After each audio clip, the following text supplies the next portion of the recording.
Hello to all you Geminis. Let's get started. Let's get started with this first monthly horoscope for 2019. And it's already a very important one, and there's a lot to say because it's eclipse time. There are two eclipses, one in Capricorn on the together with the South Node. The South Node is about letting go on the 6th, and there's one on the 21st of January, which is one in Leo. And that has to do with the North Node. That has to do with something new and new directions. So, what does it mean for a Gemini? Well, this eclipse about letting go of old structures is in your 8th house, the house of transformation. So there is something for the Geminis that needs to go, that maybe it's just on a psychological level. Maybe it's just about some old beliefs and old attitudes that you've been having and that you're now very much aware of that they need to let go. Because it's an eclipse on the 6th, and of course you'll feel it throughout the whole month. That has to do with the Sun, together with the Moon, together with Pluto, together with Saturn, together with Mercury even, and together with the South Node, which means always an ending of karma. It could mean for a lot of Geminis in a positive way that you're ending a debt, that you're ending a loan, that it is finished. It could also mean that your partner, so in a business relationship or in a relationship, in a love relationship, that there is some new, there is like an ending and a new beginning when it comes to sharing resources.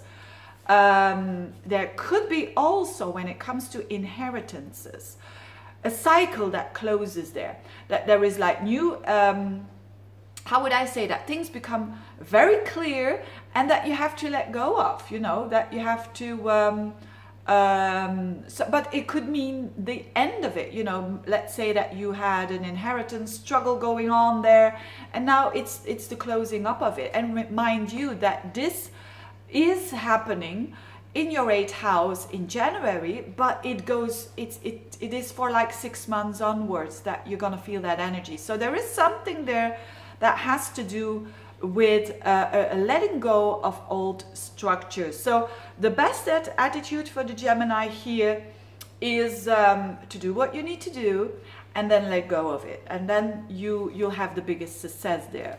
On another level, it's also that psychological stuff that I just mentioned. So there is like new insights, and it could start with a little crisis there. Hopefully not too big, but it could start with some crisis, some problem that is appearing, and that you realize, okay, this needs to go, you know, for my own good on a psychological level. I need to let go of that. So, and it's also a new cycle of intimacy. So there are some old structures that need to go so that you can have that new cycle, that fresh cycle of more intimacy in your life. So it's quite deep for Geminis. It's quite deep. I know Geminis, they like to do all sorts of things, but this one is a very deep month. Hello? Is there someone coming here? I think my son is arriving. We'll see if he comes in. We'll see. It could be possible. But we keep on going, you know. It's a Gemini kind of. Just a minute. Hey, 2 minuten. 2 minuten en dan kom ik. Is het goed?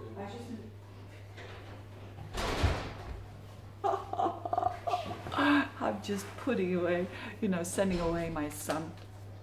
It's exam time. Oh my goodness, talking about exam. Is that something significant for you? No, not really. Well, there is actually. There is another eclipse on the 21st, and that is a very positive one for you Geminis, because it's in Leo. Leo and Gemini is sextiling each other, and it is in your 3rd house of learning. So there could be something new that has to do with learning, with teaching, with communicating, PR. It's a splendid time for you to start a new website, to start a new marketing business, shopping business on the website, whatever it is. Everything that has to do with communication, everything that has to do with learning, there is some new opportunities for you. And especially also in groups, because this eclipse belongs to a certain Saros family, South 2 it is called. Again, if you want to know more about that, check out my playlist on the eclipses. You will find information there. And it is very, very interesting when it comes to new opportunities there. So if you're in the business of marketing, if you're in the business of selling, it's a great eclipse for you. And it's like together with the North Node, so it means new ways for the future. So that's a very, very positive one. And it's about trading information, etc., etc. And last but not least, Jupiter squares up to Neptune. I've been talking about that for a while, but it's very much on now in January, and it has to do with Jupiter and Venus in your 7th house, which is amazing. It's a very good time for new relationships for the Geminis. They can meet the love of their life, they can meet the business partner of their life, but it can be a bit in a conflict with work because it squares up to Neptune. So when especially when it's about business partners, be very careful that you know what you can expect from that business partner. If you do that, you cannot really go wrong. So yes, there is positive, and if you are in a relationship, there is positive energy there that you're getting from your spouse or girlfriend, boyfriend. But you have to be really, really clear about your roles, both of you, when it comes to work, because there can be misconceptions, misconsiderations, and confusion there. So this is also quite an important aspect for you on a level of work and on a level of romance, on a level of intimacy, and on a level of getting along with someone. So there is expansion, yes, but it's a bit not really knowing sure where it's heading at. So the one thing you can do, Gemini, is trying to be as clear as you can. So it's a deep month for you, for sure. Let go of those old structures, don't fight them. If you want to know more about astrology, I put a lot of effort in updating my playlist, so get a look there. Thank you so much for watching, and see you next month. Bye bye.